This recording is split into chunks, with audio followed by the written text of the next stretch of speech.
गौरांशी, शिवपाल यादव कह रहे हैं कि मायावती अगर भाजपा से दूरी बना लें तो वो उनको इंडिया गठबंधन में जगह दे देंगे। अब इसे मोटी मोटी दो तीन चीजें देखने लायक हैं।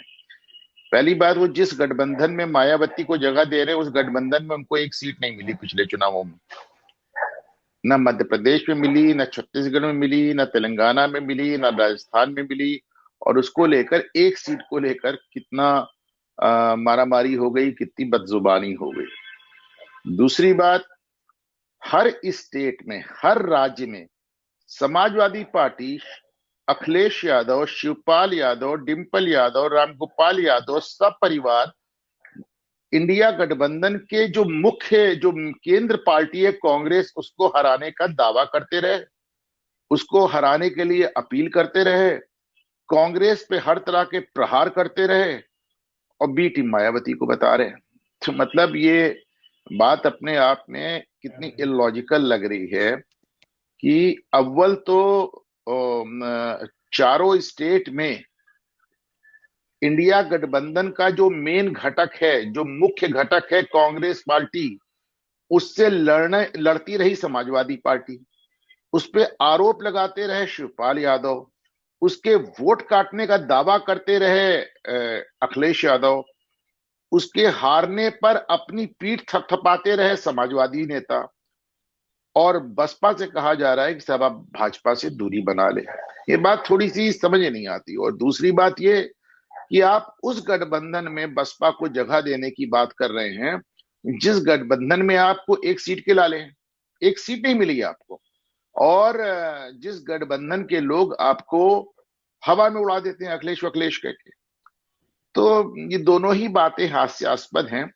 अलबत्ता राजनीति में ये जरा देखने की बात है कि आज की तारीख में बहुजन समाज पार्टी, और कासिम साहब ये बात मैं बहुत दिनों से कह रहा हूं कि आज की तारीख में बहुजन समाज पार्टी पर कोई भी शख्स, मायावती पर कोई भी शख्स खुलकर अटैक नहीं करता।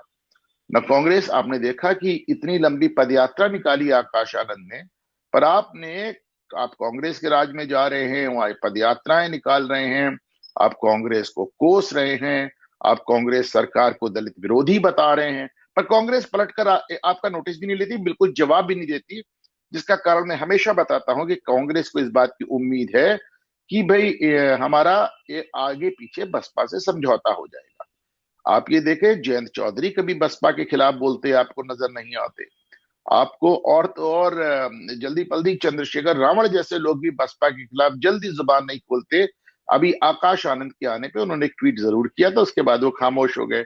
भारतीय जनता पार्टी नहीं उनके ऊपर अटैक करती, क्योंकि सबको मालूम है कि मायावती पे अटैक करने का मतलब है कि सभा फिर जो मजबूरी में भी आपको जो दो दलित वोट मिल रहे हैं आप उसे भूल जाए।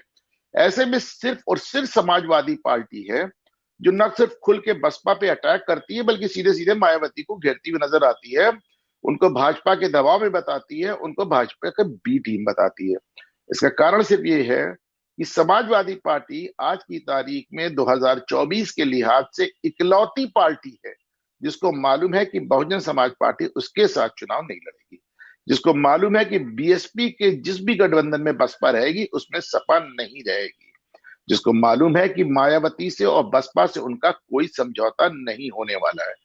तो गौरांशी, मैं फिर से यही कहूंगा कि जिस गठबंधन में आप जगह देने की बात कर रहे हो उस गठबंधन में आपकी अपनी कोई जगह समझ में नहीं आ रही। आप तो खुद कह रहे हैं कि इंडिया छोड़ो, अब तो पीडीए से चुनाव होगा। और दूसरी बात यह कि साहब, आप चूंकि आपने बहुत दिनों तक अखिलेश यादव के इस तरह के बयान आते रहे कि साहब अभी भी बसपा से समझौते के लिए हम खुले हैं, अगर हो जाए तो बहुत अच्छी बात है, वगैरह वगैरह। बल्कि जब उनका 2019 में गठबंधन टूटा था तब भी अखिलेश ने कहा था कि नहीं चले कोई बात नहीं, हम हमेशा उनके लिए ओपन रहेंगे। इन सब चीजों के बाद शिवपाल यादव के इस तरह के दावे, मैं तो यही कहूंगा गौरांची, थोड़े हास्यास्पद है।